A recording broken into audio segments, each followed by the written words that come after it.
자, 이제 이거는 어딜 가서나 들을 수 있었던 얘기인 거고, 이제 제 얘기를 좀 하겠습니다. 이게 뭐 고해성사도 아니고, 자, 애들한테 물어보면은 저는 이거 맨날 물어보거든요. 너 왜 공부해? 물어봐요. 음. 그러면은 거의 한 뭐 안 그런 친구도 있기는 한데요. 진짜 대부분 친구들은 어 글쎄요 라고 하거나 아니면은 좋은 대학 가기 위해서요 라고 얘기를 합니다. 틀린 말은 아닙니다.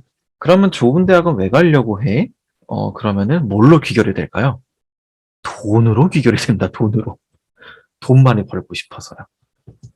그럼 제가 조금 더 들어가는 친구가 있거든요. 그럼 돈을 왜 많이 벌려고 하는데? 그러면 거기서 돈 많으면은 행복하니까요. 이 얘기가 나오거든요. 여러분, 참 우리 사회가 참 많이 아프거든요. 제가 볼 때는.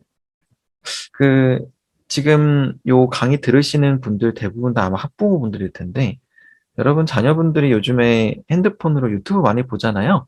예전에 비해서 돈이 자꾸 행복에 자꾸 이 부분이 되는 게, 어, 아마 그 내가 얼마 번다라는 거에 대해서 공개하는 사람들이 많아서 그럴 수도 있어요. 그러니까 뭐 유튜버도 그렇고 일반 직업을 가진 사람들도 그렇고 자기 소득을 공개합니다, 자꾸. 소득을 공개하고 소득을 과시해요. 사람마다 누구 마음속에다 다 과시욕이 있거든요. 그러면은 그 과시하고 돈을 많이 쓰고 일단은 뭐 냉정하게 얘기해서 돈이 많으면 할 수 있는 게 많으니까요. 그러면은 그거를 자꾸 행복이라고 귀결을 시키는 거예요. 이게 참 뭐랄까. 자, 그러면 만약에 돈이 없다. 그러면 불행한 건가요? 이렇게 생각하는 친구들 입장에서는 불행한 게 되겠죠. 그 기준이 지금 자꾸 돈이 되고 있는 게 문제인 거예요. 자, 그러면은 저는 또 학부모들한테도 질문하고 싶은 게, 자, 그러면 아이들한테는 어떤 목표를 제시해주고 공부를 하라고 했나요? 라는 것도 좀 생각 좀 해보셔야 됩니다. 어, 이게, 저희 예전부터 계속 내려오는 얘기. 행복은 성적순. 들어보셨을 거예요, 한 번쯤은. 자, 행복은 성적순인가요? 라는 거에 대해서 또 좀 본질적으로 접근을 할 때가 왔다고 저는 생각을 합니다. 그러니까 행복은 성적순이라는 얘기는 한마디로 기대 수익이 높으면 행복하다는 게 깔려 있으니까 그렇게 얘기가 나오지 않을까라고 생각을 해요. 그러면은 지금 여기 강의를 들으시는 분들이 뭐 의사가 되거나 아니면 전문직이 돼가지고 한 달에 막 1,000만 원, 2,000만 원 벌면은 행복할까요? 물론 소득이 높으면은 행복한 것도 있죠. 뭐 이런 얘기도 있잖아요. 우리나라 같은 경우는 뭐돈 많이 벌면 한국만큼 살기 좋은 나라가 없다. 뭐 이런 얘기도 있지 않습니까? 자, 근데 제가 이런 얘기를 자꾸 왜 하냐면은, 어, 고등학교 3년 동안 내신 성적을 제외하고 친구들이 바라볼 수 있는 목표가 잘 없습니다. 그게 저는 좀 문제라고 생각을 해요. 자, 그러다 보니까 이제 이 학교 생활을 즐길 수 있는 게 아니고 어떻게 되죠? 그냥 경쟁의 구도에서 힘겹게 살아남는 거예요. 음. 그럼 이제 제가 얘기하고 싶은 거는, 그러면은 힘겹게 살아남지 말고 그냥 행복을 찾아 떠나라. 뭐 이런 얘기가 아니고, 이왕 공부를 제대로 열심히 하고 싶고, 또 여기에 오신 분들이면 분명히 의대나 아니면은 스카이 최상위권에 관심이 계신 분들일 텐데, 여러분, 애들 돈 많이 부어가지고, 그러니까 여기 계신 분들은 그래도 투자의 목적이 있다고 저는 판단을 좀 깔고 얘기를 할게요. 실제로 금액을 많이 투자하면 어떻게든 학교를 보낼 수 있기는 해요. 뭐 꼭 서울대 의대 아니더라도, 뭐랄까. 진짜 말 그대로 쓴 비용만큼 성적이 나오는 것도 있기 때문에 그 인풋 아웃풋의 대비를 무시할 수는 없습니다. 근데 그 과정에서 애들이 저는 약간 특히 고3 때 오는 첫 친구들을 보면은 너무 뭐랄까 좀 진짜 속빈 강정 같은 느낌이 나는 애들이 되게 많이 있어요. 음. 진짜 똘망똘망하게, 그러니까 똘망똘망하게 대답을 잘 하더라도, 그냥 그래, 일단, 그러니까 뭐 여러 가지 이유가 있죠. 부모님께 인정받고 싶어서, 아니면은 친구들한테 무시당하기 싫어서. 이런 얘기는 되게 많은데, 내가 나의 자아를 실현하거나, 아니면은 이걸 통해 가지고 되게 즐거운 성취를 얻고 싶다거나 이런 친구는 단 한 번도 본 적이 없습니다. 한 번도 본 적 없어요. 자, 그래서 이런 부분을 지금부터 생각을 해 놔야 나중에 제가 아까 전에 제가 카톡 잠깐 보여드렸잖아요. 여러분 의사 돼 가지고 학교 가서 생명이란 무엇인가 같은 거 문제 나오면은 대답할 수 있으시겠습니까? 쉽지 않아요. 그래서 이 성취적인 부분을 좀 저희는 다르게 접근을 해야 되고, 앞으로 이제 학생들이 성인이 돼서 20살이 되면은 뭐 모두 다 100살까지 살진 모르겠지만 그래도 80% 이상은 남은 거잖아요. 이 남은 과정에서 뭘 바라볼지가 저는 진짜 너무너무 중요하지 않나라는 생각을 좀 많이 하는 사람입니다. 자, 여기 보시면은 갑자기 사회 시간인데요. 네, 여기 뭐라고 나와 있죠? 지금 이거는 언제 기사냐면은 올해 2월 기사예요. 올해 2월 기사고, 자, 다 읽지 마시고, 자, 행복을 위해서 무엇이 중요하다고 묻는 질문에 가족이나 건강이라고 답한 어린이의 행복도와 삶의 만족도는 높은데, 행복해지려면 돈이 필요하다고 응답하는 학생들의 연령이 갈수록 낮아지고 있대요. 예전에는 고등학교 2학년쯤 돼야 행복하려면 돈이 있어야 되라고 얘기를 했는데, 지금은 중학교 3학년까지 내려왔다고 합니다. 3학년까지 내려왔대요. 그럼 어떻게 해야 될까요? 자, 근데 저는 이것보다 더 문제점은, 자, 나중에, 자, 근데 이게, 물론, 의대를 가서, 그러니까 왜냐면, 그 의예과라는 거에 속했다는 것 자체가 갖고 오는 그 사회적인 선망 같은 게 있어요.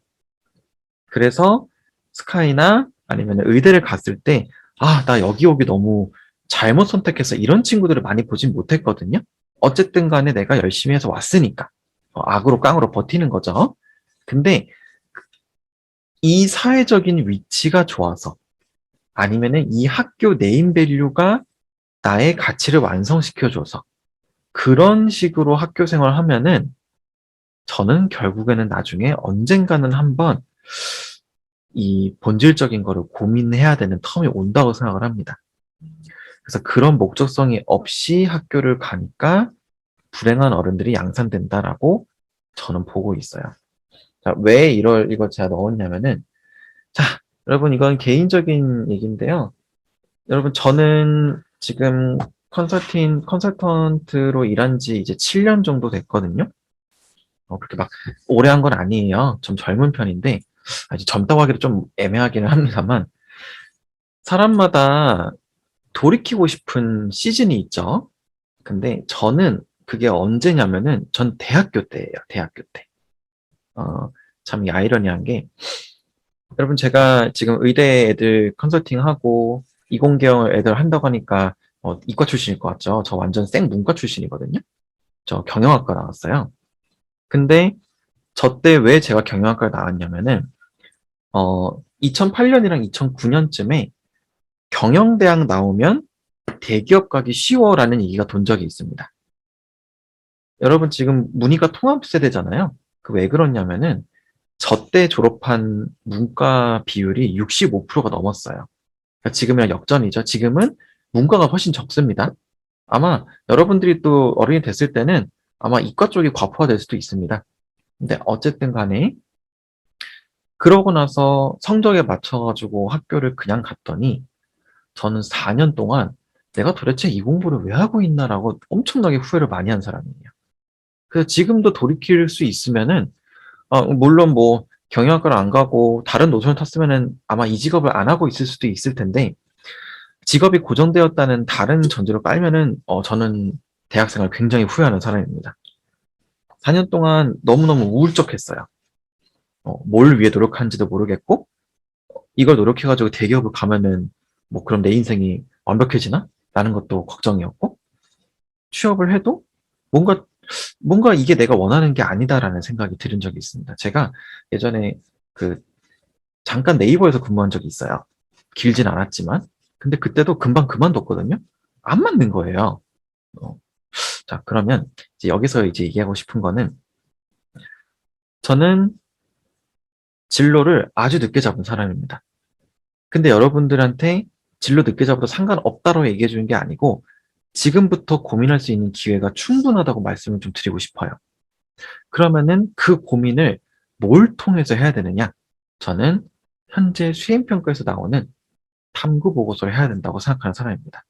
고등학교 때 일단 맛을 보고 가야, 아, 이쪽 분야에서 이런 공부를 하는구나. 그럼 내가 좀 해보니까, 그래도 나쁘지 않네? 그럼 가서 해봐야지. 이렇게 돼야지.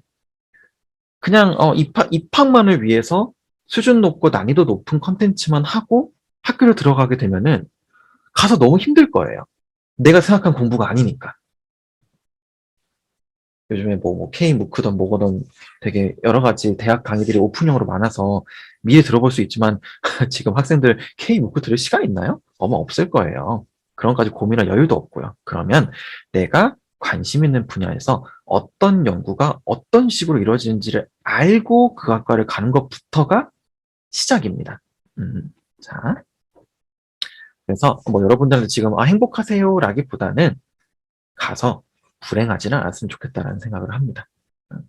그러니까 지금 모르겠어요. 이 강의를 아이랑 같이 듣는 학부모도 있을 거고, 학부모께서만 듣는 분도 계시겠지만, 만약에 아이랑 같이 듣고 있다면은, 이 듣는 학생 같은 경우는 내가 진짜 이 학과에 관심이 왜 있지부터 먼저 고민을 해보셔야 되고, 그리고 내가 어떤 학과를 보내려면은 단순하게 미래에 이 부분, 그래서 뭐 전문직이 돈이 되니까 일단 그쪽을 가자라고 얘기하는 거는 그거는 어른들의 생각인 거죠.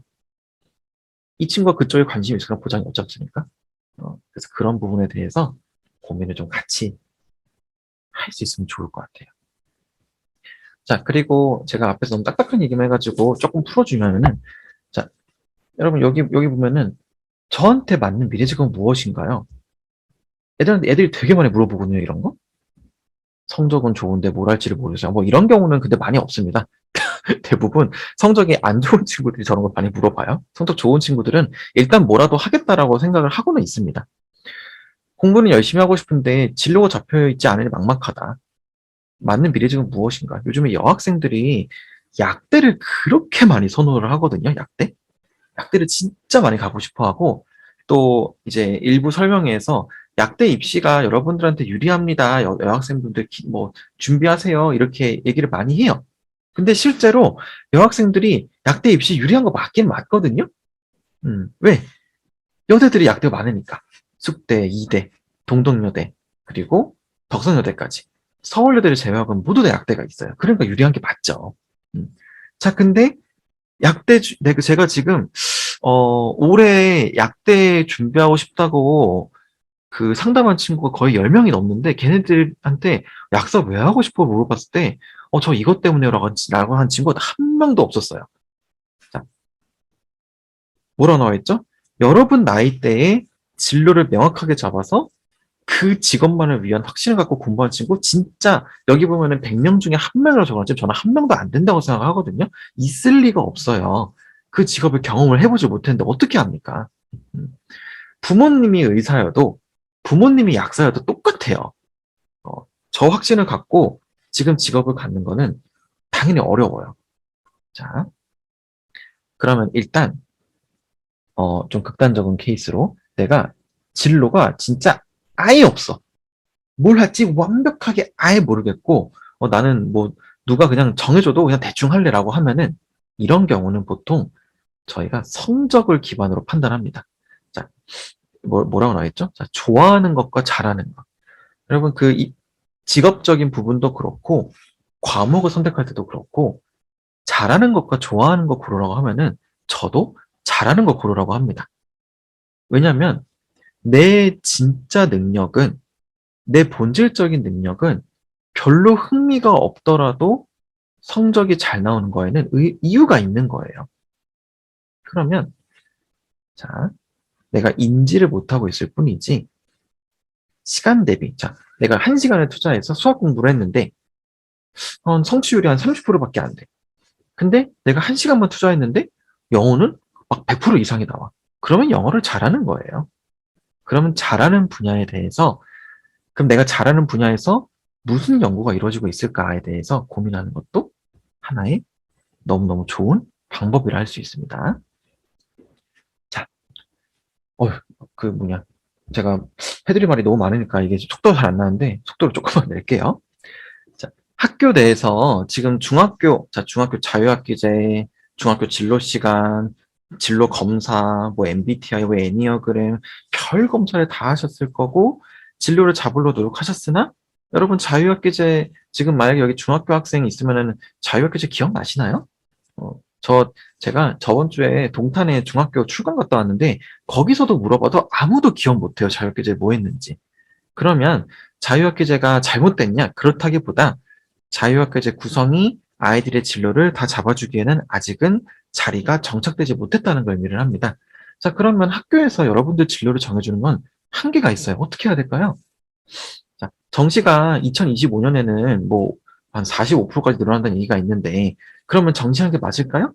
아닙니다. 왜? 정시는 대부분 재수생 거니까요. 물론 의대 그러니까 이게 이런 거예요. 지금 현재 정시 비율이 40%잖아요. 근데 이 40%가 45%가 되면은 여러분들 자리가 많이 늘어나나요? 그거 아니라는 거예요. 자, 어떤 학교에서 10명을 정시로 뽑아요. 40%일 때. 그럼 45%일 때는 11명이나 12명을 뽑는다는 소리거든요. 그럼 이 한두 명이 늘어나면 여러분들 자리가 엄청 늘어나나요? 그 절대 아닙니다. 자, 정시는 대부분 누구 거라고요? 재수생 거라고요. 아, 물론 이제 이 완전 생 수도권에서 진짜 학군 높은 데서 공부하는 애들은 확실히 재학생들을 이기는 애들이 있기는 해요. 그러나 그래도 여러분 상식적으로 생각을 해보세요. 고등학교 3학년 보세요. 고등학교 3학년이면은 뭐 해야 되죠? 중간고사 쳐야죠. 기말고사 쳐야죠. 3학년 2학기는 뭐 시험 안 보나요? 생기부 마무리해야죠. 면접 준비해야죠. 학교 왔다 갔다 거려야죠. 물리적인 시간이 부족합니다. 고등학교 2학년까지 다 1 나온다고 수능 때 다 1 나올 것 같죠? 그렇지 않아요. 왜 안 나올까요? 자, 여러분 재수생 애들은 이미 생기부도 끝났고 중간고사, 기말고사도 하나도 안 치죠? 그 상태에서 새벽 6시부터 밤 11시까지 밥만 먹고 뭐만 하죠? 모의고사만 풉니다. 물리적인 시간이 경쟁이 안 돼요. 그래서 문과 같은 경우는 실제로 스카이 정시를 재학생들도 저는 해보라고 하는데 이과는 웬만하면은 의대 정시를 하지 말라고 해요. 의대 정시 시장은 저희가 생각하는 만큼 녹록지가 않습니다. 쉽지 않아요. 그래서 정시를 하는 것보다 차라리 계획 잘 세워서 수시로 의대 지원하는 게 더 기대가 높습니다. 자, 그리고 저희는 진로에 현재 너무 스트레스 받지 말고 일단 자 이런 거예요. 제가 맡고 있는 친구 중에 그 키워드를 소음이라고 잡은 친구가 있거든요. 소음. 근데 이 친구는 물리랑 수학을 잘해요. 나머지 과목을 잘 못하고. 그럼 어떻게 해야 될까요? 물리랑 수학을 잘하고 소음이랑 컨텐츠를 잡았으니까 실제로 이 친구는 저는 약간 건축 쪽으로 생각을 하고 있거든요. 자, 왜 건축 쪽이냐면은 여러분 최근에 층간소음 그리고 실제로 야간에 그 고소음의 오토바이나 차량들 때문에 차음벽이나 방음벽 같은 것도 요즘에 많이 투자가 되고 있거든요. 그래서 그러면은 이 친구가 무조건 건축학과로 가야 되냐? 그게 아니고 내가 소음에 관심이 있어가지고 이런 류를 공부를 해봤다라는 게 생기부에 들어가면은 관련된 다른 학과를 쓸 때도 얘가 실제로 우리 학과를 처음부터 생각한 건 아니었지만 이런 식으로 탐구를 할 수 있는 친구였나 보네 라고 되는 경우가 많이 있었습니다. 그래서 그 친구가 단순하게 내신만 따다가 이렇게 탐구 보고서를 통해서 내가 모르던 분야에서 무슨 연구가 이루어지는지를 알고 나니까 되게 재밌다라는 얘기를 저한테 했었거든요. 걔가 고등학교 2학년 때 동안 재밌다는 얘기를 진짜 처음 해봤대요.